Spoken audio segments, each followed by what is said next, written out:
thanks so much for being here. It's a good morning to be here. It's a good morning to worship with you. Before we get into the message this morning, I just want to go back and let's process the celebrations and the announcements that we just heard, all right? So think about the common link in almost all of those announcements, and it's service. Service, like that is dear to my heart. I want to be known as a church that is serving our community. So whether that's serving here in this building, decorating, or whether that's out in the community delivering groceries to people who need them and being Jesus in that way, we're going to serve those people that way, or whether that's coming alongside a mission organizations that is serving and taking Jesus to a community in Honduras, we're going to come alongside those organizations and we're going to serve. We want to be known as a church who's serving other people. That's what Jesus did. That's what we want to do. And so we're just going to keep throwing out those opportunities. If you're tired of opportunities to sign up to serve, I'm sorry, just get used to it, because they're just going to keep coming, right? They're just going to keep coming. We're going to have those opportunities to sign up to serve our community. So sign up for that 5K. Listen, sometimes serving is great and it's fun and we get to be out there and serving people, like Thanksgiving yesterday, Thanksgiving outreach. Sometimes it means cleaning up after an event is over and all the party is done and it's not fun anymore. Listen, that's service too, and so we need to be involved in that way. So sign up and help out in those things, even if they're less than glorious. We can be Jesus in that way, right?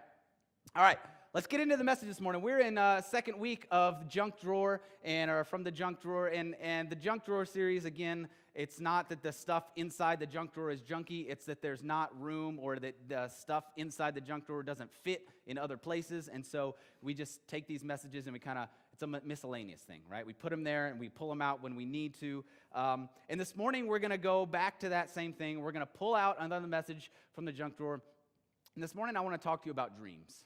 I want to talk to you about having dreams. What are the things that you're passionate about? What are the things that are God-given dreams within you that you feel like, you know what, that is what I want to do with my life. That is what I want my life purpose to be for. And so we're going to do that by I want to tell you a story from Hannah. Not the book of Hannah. It's a story about Hannah from the book of 1 Samuel, all right?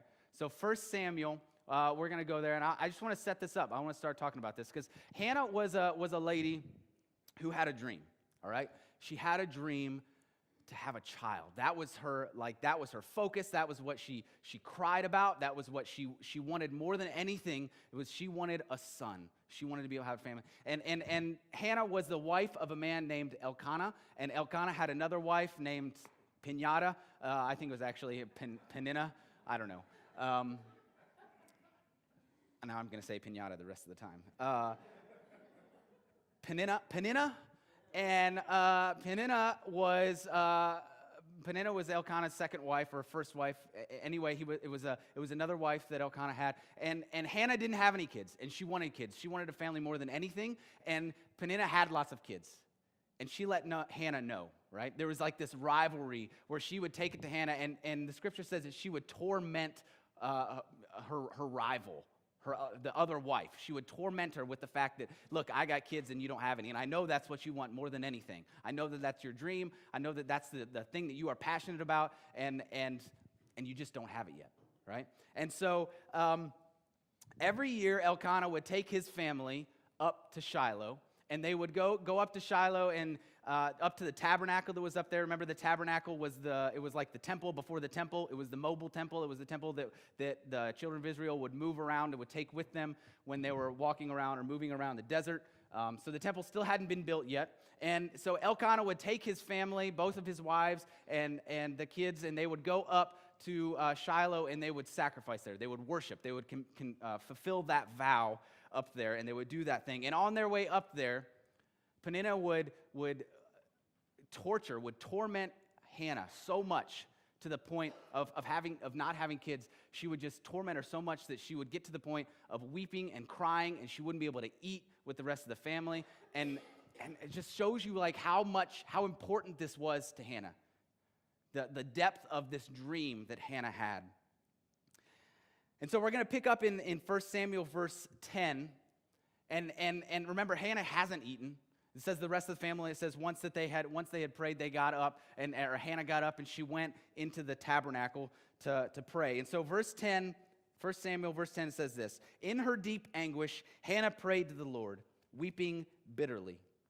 And she made a vow, saying, Lord Almighty, if you will only look on your servant's misery and remember me, and not forget your servant, but give her a son, then I will give him to the Lord for all the days of his life, and no razor will be used on his head. And that's a Nazirite vow, right? So she's saying, I am dedicating my child. If you give me a son, I'm going to dedicate my child to you, and he's going to serve you in the most way possible, right? In the best way possible. He is going to be dedicated to you in that way. So verse 12, it says, as she kept on praying to the Lord, Eli observed her mouth. Eli was the priest. He was in the tabernacle. She didn't know he was there. Hannah was praying in her heart, and her lips were moving, but her voice was not heard.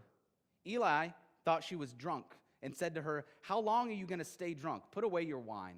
Not so, my lord, Hannah replied. I am a woman who is deeply troubled. I have not been drinking wine or beer. I was pouring out my soul to the Lord. Do not take your servant for a wicked woman. I have been praying here out of my great anguish and grief. And Eli answered her, go in peace, and may the God of Israel grant you what you have asked of him. So Hannah takes her request to God. She takes her dream to God, and it's a very dramatic scene. She gets up from the table. I see her like so tormented that she just finally like stands up, leaves the table. She goes to the tabernacle and into the altar where the altar is, and she is there and she is praying before God, and she is weeping and she is pouring out her heart to God and saying, I can't take this anymore, God. God, you know that I want this more than anything else on this earth. God, if you will just give me a son, I will give him back to you. If you will just give me what I need, like God, this is my dream, this is my destiny, I know it and I want it and I feel it from you, and if you will give it to me, I will just give it back to you, God. This is what I want more than anything.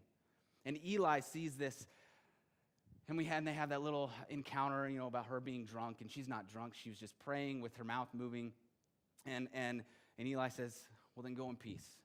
Go in peace, and may God grant the request that you have asked of him.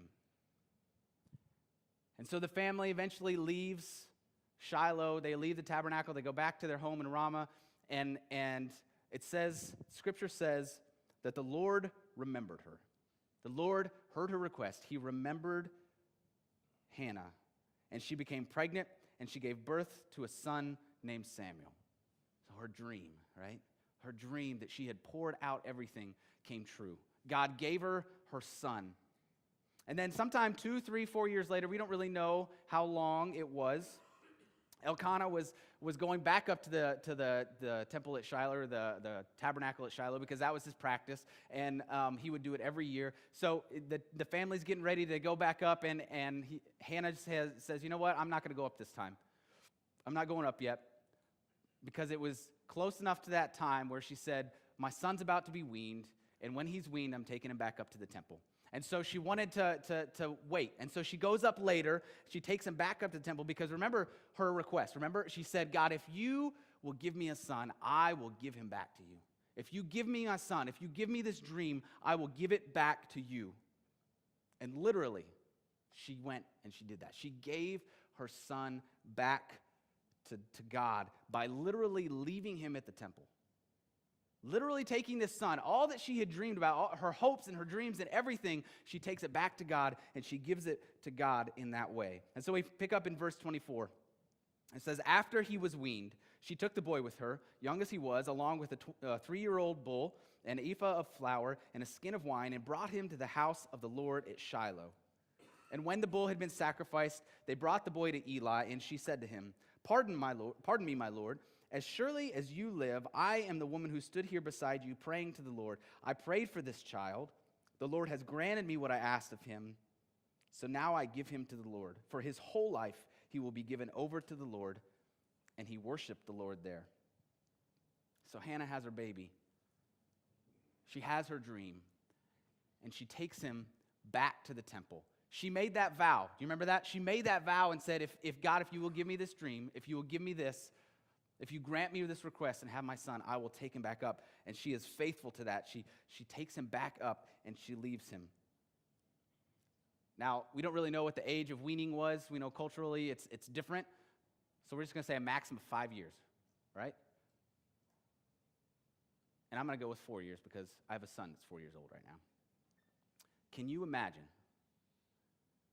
taking your son or your daughter back to the temple, back to the tabernacle, and walking away? and leaving him. If you know my kids, that's Noah. That's our third, little blonde guy. Walking away from Noah, leaving him at the tabernacle.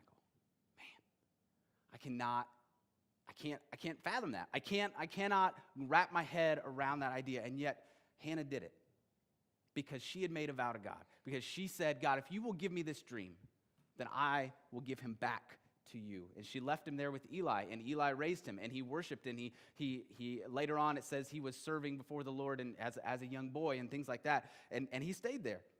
And maybe it wasn't like she said goodbye forever. She got to see him once a year, maybe a couple times a year.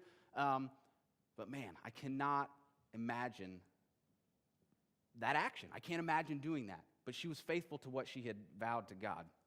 And I was thinking about this story, and I was thinking about our dreams. And not like I ate a tuna fish sandwich at 10:30 last night and I had some crazy dreams. But like, what are your dreams? What are your passions? What are the things that get you excited, that you get up in the morning for, that you're pursuing, that you're running after? What are those things? They feel like they're impossible and they're a long way off, and yet it feels like, God, you have given me this thing within me to do for you. What are your dreams? And see, I was thinking about dreams, and dreams are more than a bucket list, right? Dreams are not bucket list items. I have on my bucket list, I want to make my wife a dining room table from scratch. My father-in-law owns a logging and lumber mill, and so I've got all the raw materials. I can do that, right? Maybe not the skill, but I can get there. I'll fake my way through it. And that's on my bucket list. I want to make that table for her. Like, I want that to be a center for our family where we can entertain people and we can have good conversations where we laugh and we cry and all those things. Like, I want to do that for her, but that's a bucket list item. That's a thing that I want to do. Dreams are things that are bigger than that. Dreams are things that will affect your life. And I think that's the difference between a bucket list or a thing we want to experience and a dream. A dream is going to change your life. Getting to a dream is going to change your life. It's going to direct your life because you're going to have to make some decisions that are going to get you to that point of accomplishing that dream. And so it's going to change the course of your life because you're going to make decisions about where you're going to go and what you're going to do and how you're going to do that and what's going to lead you to being able to be successful in that dream. That's what a dream is. That's the difference between a bucket list and an item. So I have a dream to one day have about 100 acres, to be able to build a house on it, to be able to manage it for wildlife, and like, as I think about that dream, first of all, I'm closer to that here because Frankfurt and Lawrenceburg has some beautiful land, and I love that, and it feels like maybe that would be available to me at some point. But man, that is a dream. And if I want to accomplish that dream, if that's going to happen in my life, then I'm going to have to make some decisions along the way that are going to lead me in that direction. And then once I have that farm, man, that's going to take some decisions to be able to maintain and manage and things like that, right? That's a dream. Like, that's going to change, that's going to affect my life in a real way. So that's how you can tell the difference between a bucket list item and a dream, right? I've been to the Grand Canyon. I'd like to go to the Grand Canyon again. That's an experience. But that's probably not going to change my life. That's probably not going to change the direction of my life in that way. Dreams are big. Dreams are big. Dreams are going to be things that, number one, it's going to shape your life in order to get there. Number two, it's going to shape your life after you get there, after you accomplish it that way. And so for Hannah, man, she wanted a dream to have children. She wanted a son. That was her dream. That was her focus in this thing. That was what her rival tormented her in, that she hadn't achieved yet, that she hadn't done yet. And that was the thing that would get to her. It's the one thing she dreamed about. It's the one thing that she didn't have control over. And that was what she wanted, and yet there's only so many options for having kids, right? And back in the day, like, you had one option, and we tried that, and it wasn't working, right? Unless, of course, you're Mary, and Mary just kind of says, hey, watch this, right? But for Hannah, it wasn't working, and so she took it to God, and she said, God, this is my dream. This is what I feel like you have put within me. And this is what I want to accomplish for you. And I see these words in the scripture. God remembered Hannah. The Lord remembered Hannah. He remembered her. When Hannah was at her lowest, when she was at the point of pouring out everything that she had on the altar, crying and weeping, when she was on the verge of giving up and she was distraught, it says that God remembered Hannah. And I think that God remembered Hannah because he cared about her dreams. And I think God cares about our dreams. God cares about your dreams. Isn't that crazy? Isn't that a crazy thought that God cares about our dreams, our individual dreams, the things that you're passionate about? Man, God cares about that. The things that you long for, God cares about that. And I think that God cares about it so much because if it's a God-given dream, he put it in us. He built us with it inside of us. And so he created us. He created us from the inside out. He understands us better than we will ever understand ourselves. Look at Psalm 139, 13 and 14. For you created my inmost being. You knit me together in my mother's womb. I praise you because I am fearfully and wonderfully made. Your works are wonderful, and I know that full well. I am fearfully and wonderful. You created me, and I know that your works are wonderful. Therefore, I am your work, and I am fearfully and wonderfully made. God knit us together. God knows us. He knows your passions. He knows your dreams. He knows that about you because he created you. The word that's translated there in verse 13, it says, you created my inmost being. You can translate that word a couple of different ways from Hebrew. It means like literally your organs, like your intestines, your kidneys, your guts, right? You created my guts. But you also have to understand that for the Hebrew people, that was like the seat of your emotion and your affection, like we would say our hearts, right? You created my heart. We're not talking about like the dump heart, right? We're talking about I love you with all of my heart. That's our inmost being, my place of affection, my place of emotion. Like I love you with all of that. And so Psalm 13 says, for you created my inmost being. You created everything about me, that you know my innermost being. You know that my place of passion, you know my place of emotion, God. And at that place of passion and emotion, that's where your dreams come from. And God knows your dreams because God created that spot within you. He created it. And don't you think if he created it, he knows it? Don't you think if he created it, he cares about it? God cares about your dreams.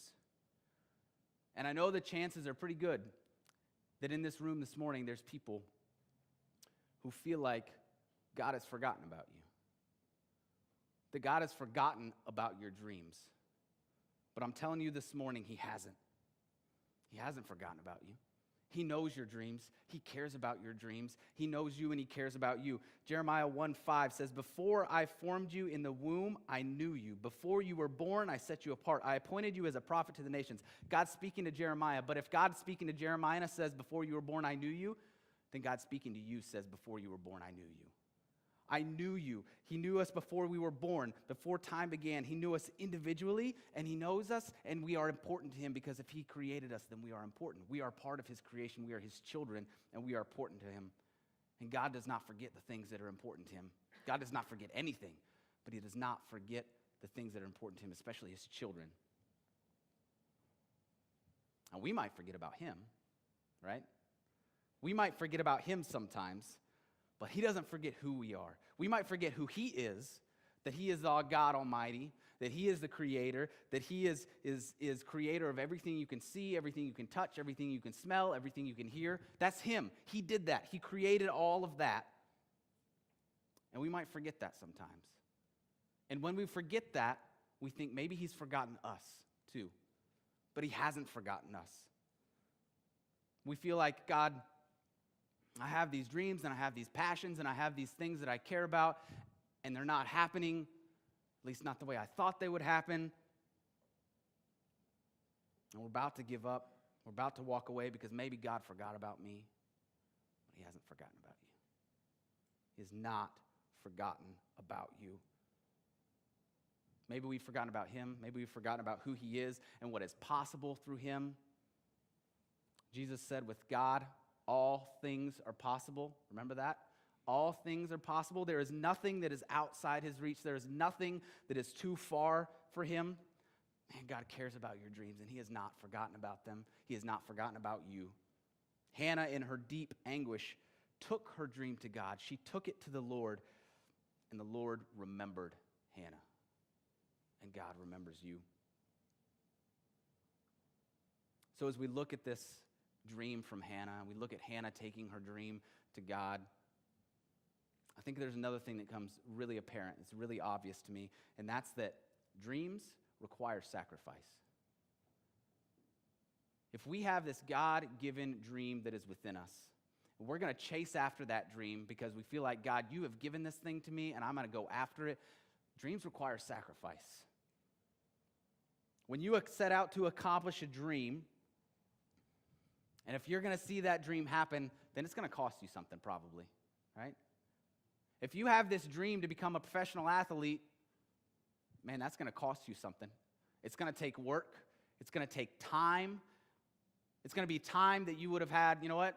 I might have to sacrifice some things to some time with my friends because I got to go practice. I might have to sacrifice sleeping in because I got to get up and hit the weights, right? You have to be aware of your diet. You're going to have to sacrifice the KFC because, man, you got to be aware, right? I have this dream, I have this passion, and I'm going after this thing, and it's going to require me to sacrifice maybe some of the other things. If you want to travel the world, if that's a dream of yours, man, I want to see this world, but there's going to be some sacrifice involved in that. You might have to not buy a pair of shoes that you want to buy because you're saving up. You might have to work some longer hours in order to save up, in order to do this, because it's going to cost you something. It's going to cost you money, number one. It could cost you some other things in terms of like a family, settling down and having a family, touring the world and seeing the entire world and all its glories and experiencing all these cultures. It makes it a little more difficult. You got a 2-year-old tag them along, right? That's not potty trained yet, and they should be. Sorry, that's my personal experience.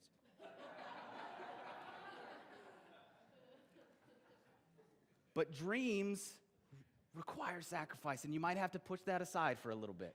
You might have to set it aside, or you might have to set it aside permanently, but you got to understand, what is your dream? What is your passion? What are you going after that God has given you, that thing that is within you? For Hannah, the pursuit of her dream cost her. When she went forward and she was praying and she was weeping, what did Eli think? Eli thought she was drunk, right? When you pursue your dreams, you might have some people that think you're less than sober for chasing those dreams, for believing those things, for trusting God and saying, God, I'm going to chase after this thing. You're going to have people that are going to approach you and say, you know what? You're not in your right mind. That's not responsible. That's not the way that normal people live their life. They're going to tell you that it's not responsible. They're going to tell you that it's not possible. They're going to tell you that you're wasting your time. Even Hannah's husband, he didn't get it. He went to her and he said, why are you crying? Don't I mean more to you than 10 sons? Come on, my husband, right? Come on, man. Like, you don't get it. Her dream is to have a family. And he didn't even get it. Dreams take sacrifice, so we might have to sacrifice people's opinions of us. That might be sacrificing some relationships that get strained in that process. But when there's a God-given dream, we have to be willing to do whatever it takes if we want to accomplish that dream. Short of abusing other people or pushing other people aside or stepping on other people to get what we're going after. We have to do what it takes. We have to pursue those things in a Christ-like manner, to pursue God and those dreams, and we have to do what it takes. We have to sacrifice. That's going to involve some sacrifice. I can tell you right now that there are people in my life who thought it wasn't a real bright move for us to move from Richmond to Lawrenceburg, to leave a nice, safe job in Richmond, to leave friends, to leave family. We moved further away from family. That wasn't a real bright move to move up here to work with a church that exists in an expensive building. This is an expensive building, y'all. It's a lot of money for rent. To move to pastor a church with people we didn't know, and to be a pastor in a church where there's no income, right? Like that. You change your mind? You don't want that? Oh, okay. All right. Thanks, JD. There's a lot of people that didn't think that was a bright move. But I can tell you yesterday, things like yesterday,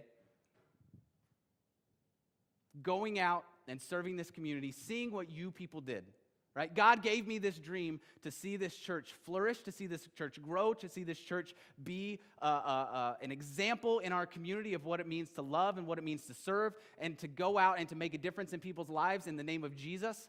God gave me that dream. And so to see what y'all did yesterday in providing the food and going out and serving people in that way tells me we're in the right place. It's worth it. It's worth the sacrifice. It's worth that risk that we took and are taking. And when you look at Hannah, you can't help but see her sacrifice. You can't help but see the biggest sacrifice that she made. Like, yeah, she sacrificed people's opinions of her, but she also sacrificed in a major way. She wanted so badly to have children. It was such an important dream for her that when she went to God, she said, God, I want this dream. And if you give me this dream, I will sacrifice my dream to you. Now wrap your head around that for a second. She said, God, if you will give me a son, I will give him back to you. I will see him once a year if you will give me a son. Think about the sacrifice that was. And her family, listen, when she dropped Samuel off, when she went up and she walked away that year, she didn't sacrifice that dream once. Every time her family went up to the tabernacle, she walked away and went home without her son. Do you think that was easier the second time, the fourth time, the 10th time? I don't think that got any easier for her to walk away. Yes, God was faithful to her, and she had 5 more kids. She had 3 sons and 2 daughters. But that doesn't make it any easier to walk away from the firstborn. She sacrificed over and over and over in order to have that dream that God had given her.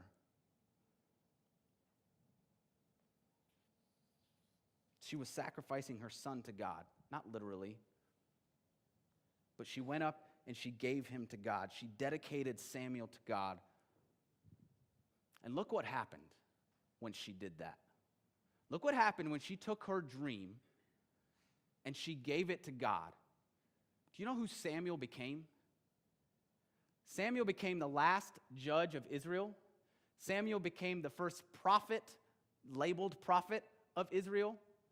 He anointed King Saul, their first king. He anointed King David when he went down to Jesse's sons and he said, God, surely this is your guy. He's ruddy and handsome and he's big and strong and he's intelligent. Nope, that's not my guy. And he went down the list to find David and God said, that's my man. And and Samuel anointed him. That was Samuel. You think Hannah had any idea any of that was going to happen when she gave her dream to God? No, she didn't have any idea. God took her dream and he made it incredible. She just wanted a family. She just wanted a son. But God took her dream and she made her dream the ruler of this nation. Like as judge, Samuel was the voice of God for this nation, right? Guiding this nation into places. An incredible thing that God did with her dream.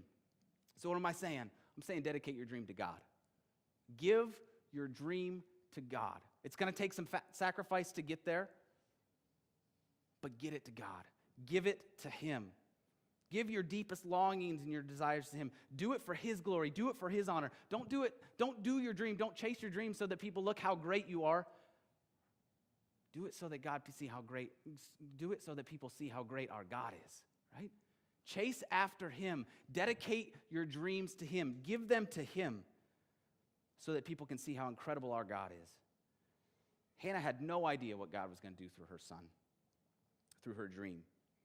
We don't have any idea what God is going to do through our dreams.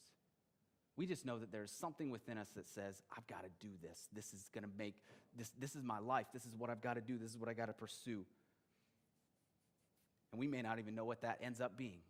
We might think it's going this way, and God says, yeah, go this way. And in the process of chasing that, he takes us over here and says, yeah, but this is really what I want you to do, right?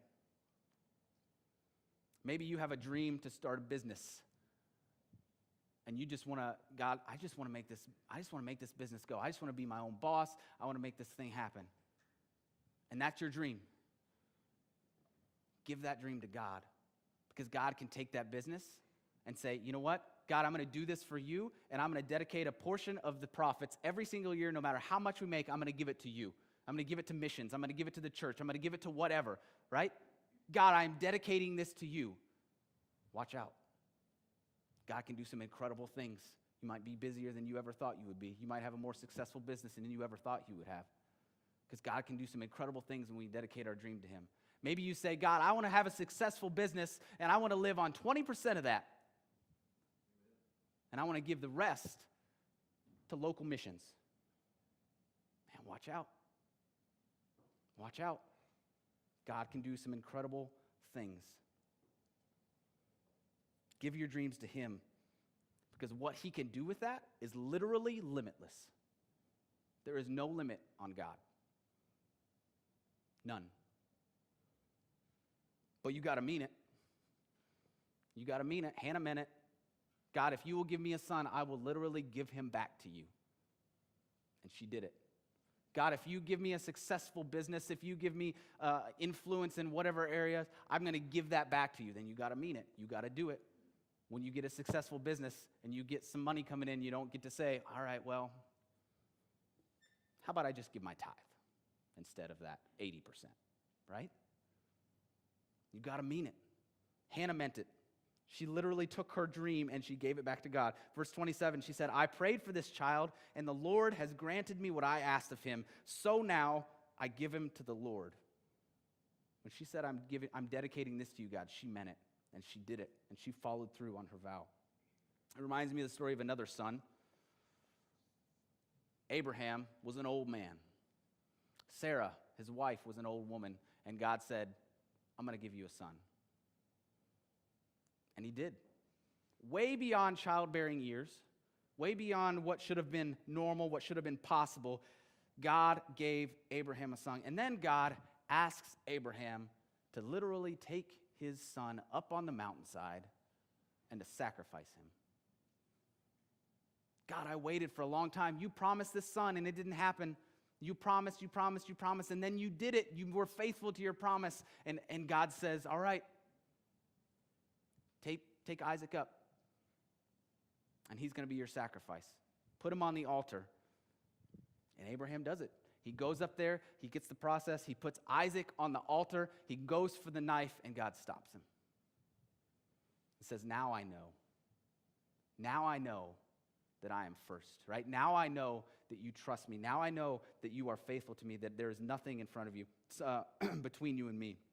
Genesis 22:15 says this, the angel of the Lord called to Abraham from heaven a second time and said, I swear by myself, declares the Lord, that because you have done this and have not withheld your son, your only son, I will surely bless you and make your descendants as numerous as the stars in the sky and as the sand on the seashore. Your descendants will take possession of the cities of their enemies, and through your offspring all nations on earth will be blessed because you have obeyed me.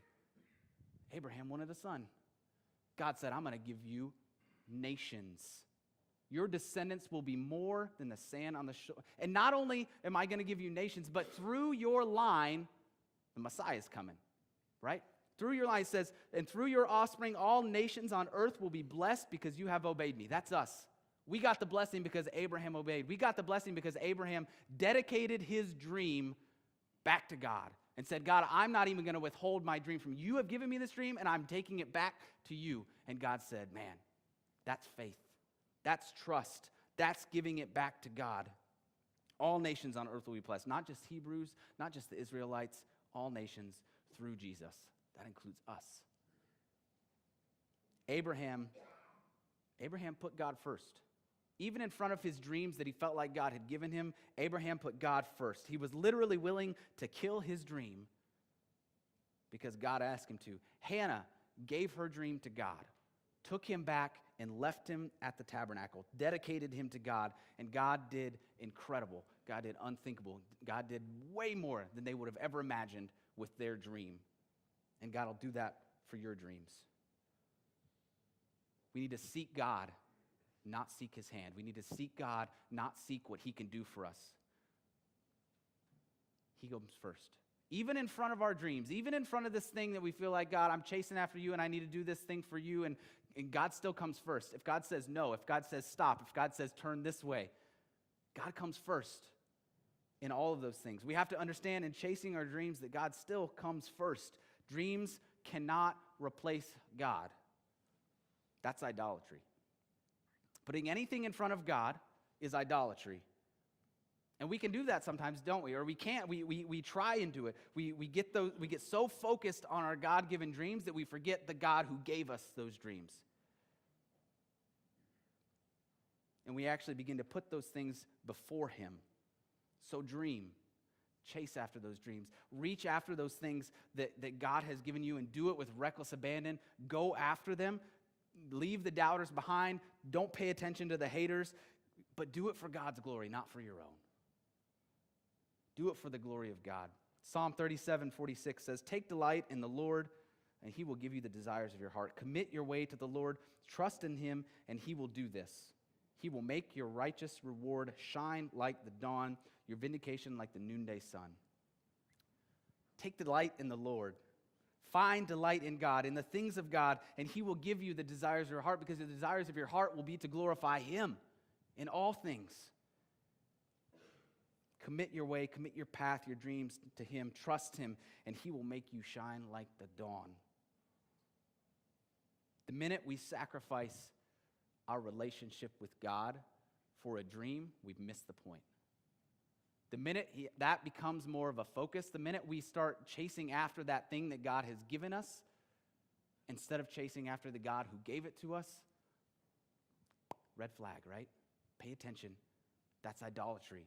That's not what God's after. God's after this thing for his glory, for us to experience him in his glory. Delight yourself in him, not in the things that he can give you or the things that he can do for you. Truly commit to him, and God will do incredible things in you and through you. Incredible things through your dreams beyond what you ever thought, beyond what you ever dreamed your dreams would be. And God will do that. Now, it would be naive to also think that there's people in the room who've had dreams and had passions that just didn't happen. God, I sacrificed for those dreams. I practiced. I gave up some relationships because I was pursuing what I felt like you had given me. Sometimes we get so focused on what we feel like is success or we feel like is accomplishing that dream that we miss out on what God is teaching us along the way. Because maybe God has given us this dream to learn the things in the process of chasing that dream. Maybe God has given us the dream to involve ourselves in relationships with people that are along the way on that journey, right? And God will do more than you can ever imagine with those relationships, with that influence, with that new understanding. Maybe God gives you a dream to go this way, and in the process of going after that dream, he teaches you something that says, you know what? God, I'm going this way. So just because God has given you a dream and it's not happened, man, don't think he's forgotten about you. He has not forgotten you. He doesn't forget. He does not forget you. Even if it's not happened. Why don't you all come back up to your feet?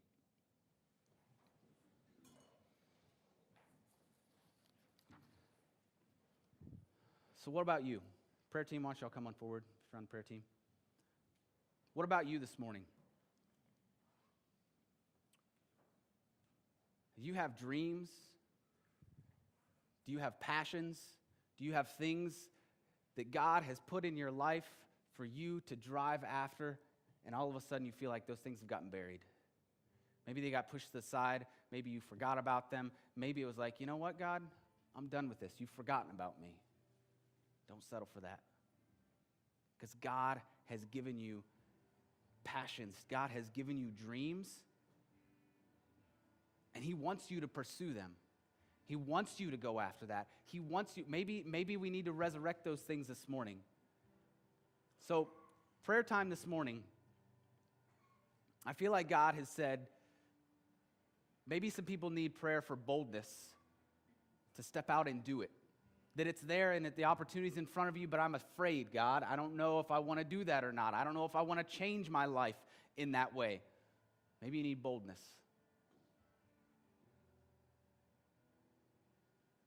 Maybe you need motivation to get up off the couch and to go do something. We want to pray for that too.